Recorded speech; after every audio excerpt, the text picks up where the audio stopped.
one more, sorry. Perfect, thank you. All right, ladies and gentlemen of the media, we have Cardinals Manager Mike Shildt on hand. Please use the hand raise function if you have a question you would like to ask, and we will get started with the first one.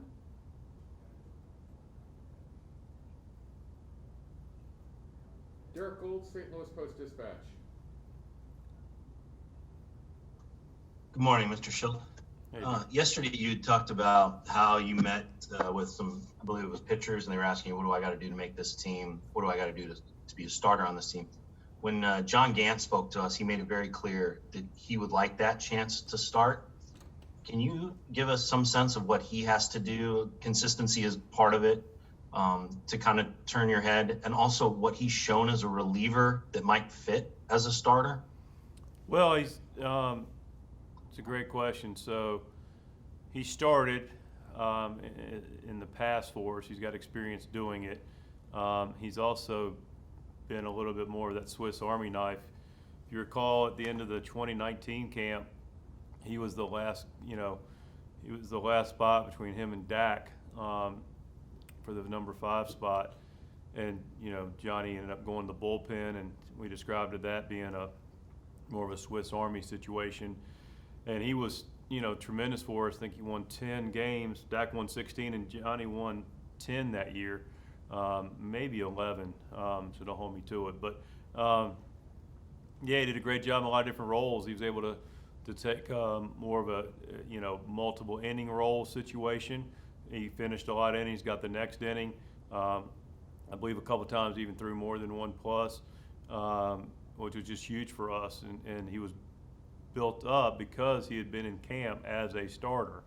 So the possibility could go either way in this camp. What does he need to do?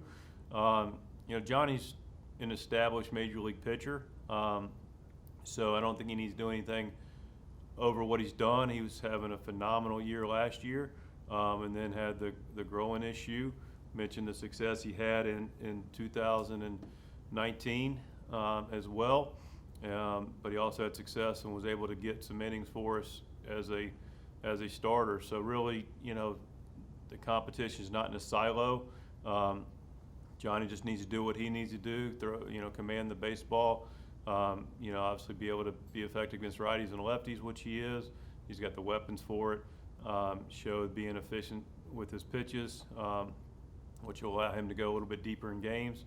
And but effectively really just be John Gant, which has been plenty good, and just as always we want to control counts, and that'll be more than enough, and we'll see where the competition ends up, and it'll be based on what we need and what it looks like from our rotation, but also what it looks like for the best of the St. Louis Cardinals.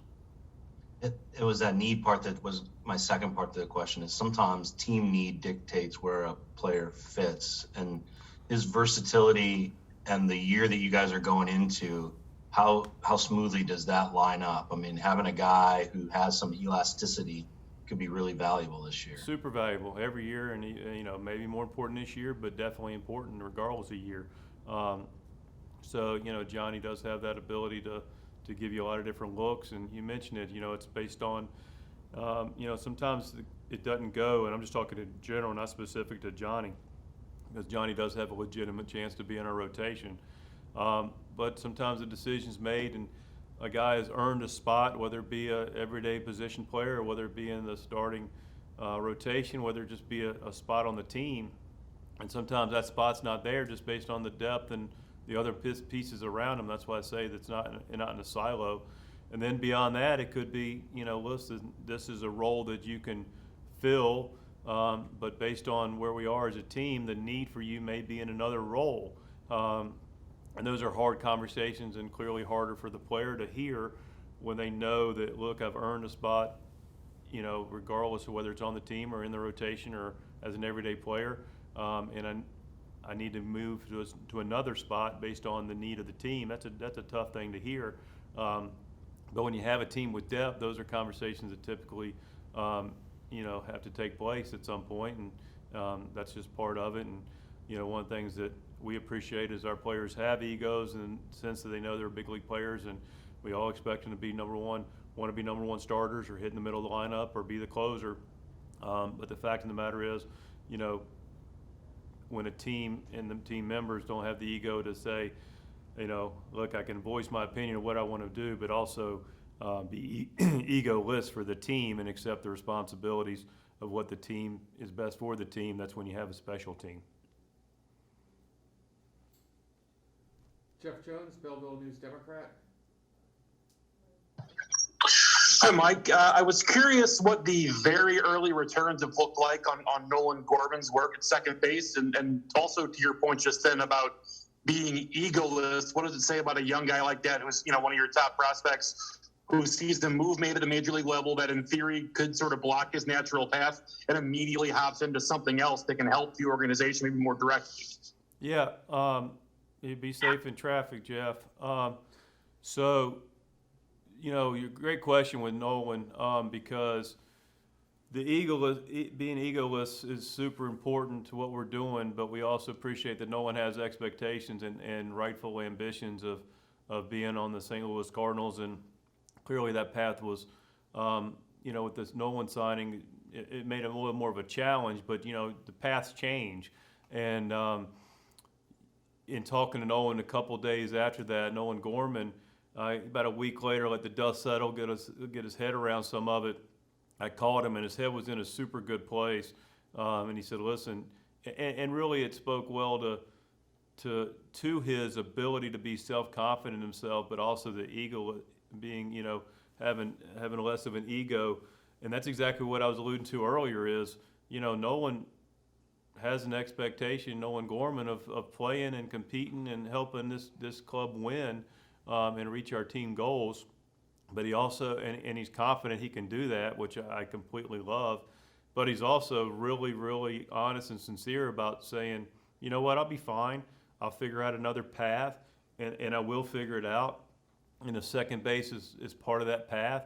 Then let's get to work, and you know, actions do speak louder than words. He said the right things, they were sincere, but his actions have backed that up, and he's been really intentional about getting here, A, early and doing an early intake, and then B, sincere about getting his early work with Oquendo, and now Stubby, our infield coach, is in camp now. So those guys are working with him. As far as early returns, I think it's unfair to share that based on, you know, a week or so's worth of work. But he's going about it in the right way, and the reports have been favorable as far as his ability to be able to do it. But beyond that, it's hard to really evaluate it.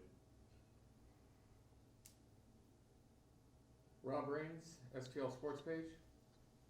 Hey, Mike, Dylan's in a different spot coming into camp this spring than he was a year ago. I mean, what do you have to talk to him about, not trying to, you know, kind of put too much pressure on himself to do more than he showed that he could do last year? And the second part of that is, do you anticipate maybe trying him in the leadoff spot this spring a little bit to see how that works? You know, I think it'll be more of a friendly reminder to get Dylan not to do too much. Dylan's a pretty even-keeled guy. It was a conversation that'll take place. It's a conversation with a lot of the players, so Dylan won't be, you know, he won't be the only one. You know, just try to do what you can. Go let your talent play. It'd actually be a similar message with a lot of guys, but including most of the outfielders. Just go play, go be you, trust your ability, enjoy yourself, and just go play the game with passion and competitive spirit. So, but Dylan goes about that in the right way. So there won't be a whole lot. It'll be more of a reminder that he may or may not even actually need. So, Dylan just needs to go play. And your second follow-up question was what, Rob? Well, I'm saying, do you anticipate maybe trying him in the leadoff spot? I mean, I know those things are fluid, but just super fluid. Too early. I mean, you know, there might be a day where you see him pop into the leadoff spot.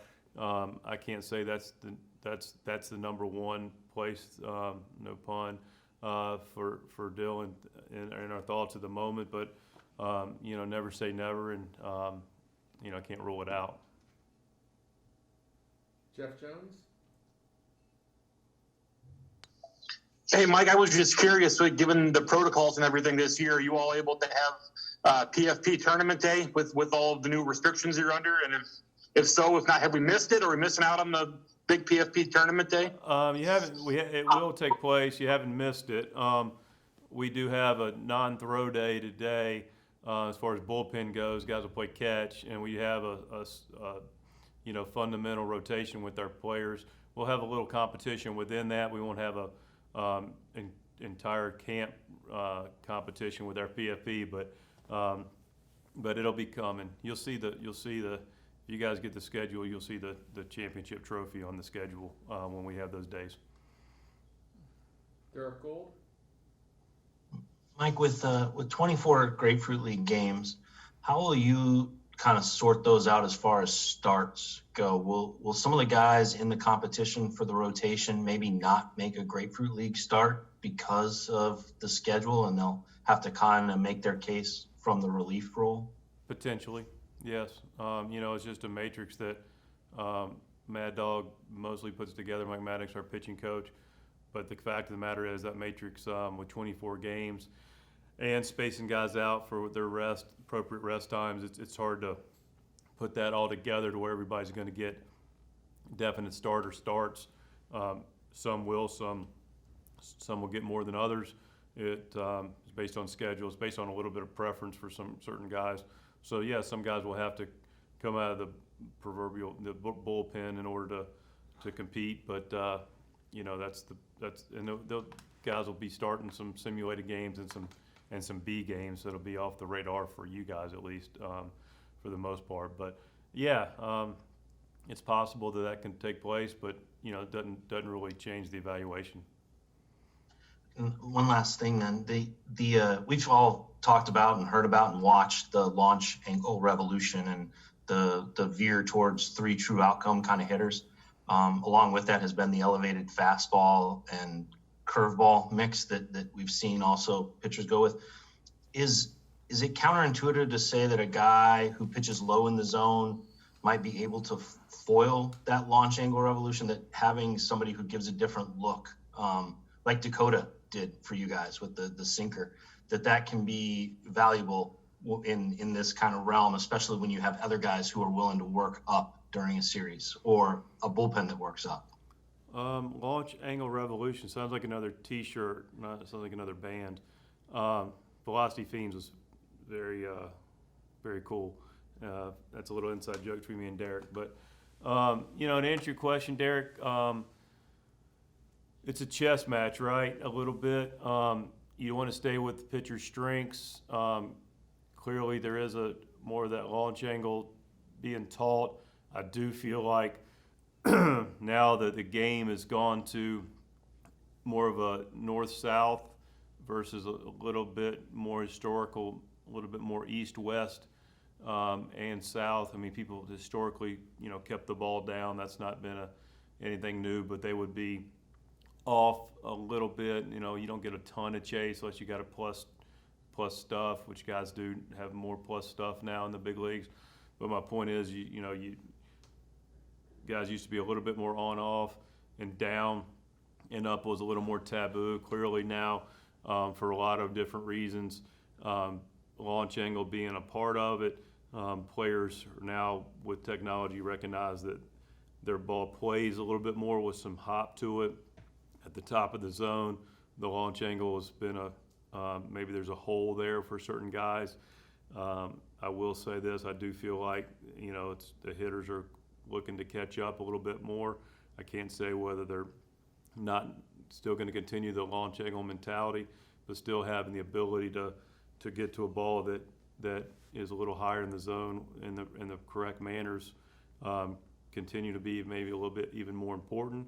As far as Dakota goes, as an example, we stay with our strengths, but I will say this about Dakota. So he really learned to command the bottom half of the zone, and he's got a really plus pitch in his sinker.